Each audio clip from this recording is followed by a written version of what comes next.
So this is one version of the leg press machine. Your gym may have something a little different, but for the most part, they're all pretty similar. This one is a plate loaded. Some of them have the little pins where you can use to actually press it yourself. But what we're gonna do here is do a shoulder width apart leg press. So if your workout program doesn't specify where your foot placement needs to be, just default to about a shoulder width apart. So with that said, I'm gonna come about shoulder width. My toes are gonna be slightly pointed out just because that's what is comfortable for me and my hips, but you can kind of play with foot placement on what's comfortable for you. I'm gonna push straight off, release the lever here, and make sure if you're using a different machine than this that you locate where the lever is, and just to make sure that you're familiar with the equipment before you start using it. So with that said, I'm going to turn my toes slightly out.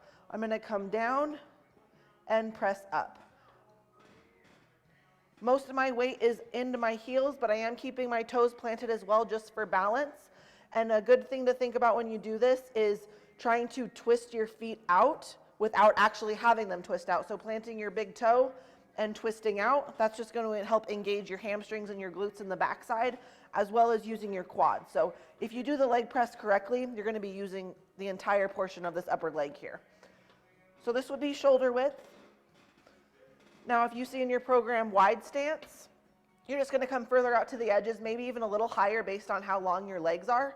My toes are going to turn out just even more slightly, and then I'm going to come down and press up. So it's almost like a frog hop is what I would describe it as. Then another stance that you may see is a narrow stance. So you're going to bring your feet all the way into the middle, feet are together, knees are together, and you're going to bring your knees to your chest and back up. Now with this one and possibly the others, depending on how much weight you have, as you come down, you may feel your hips kind of pick up off the bench. That means that you're coming too far down.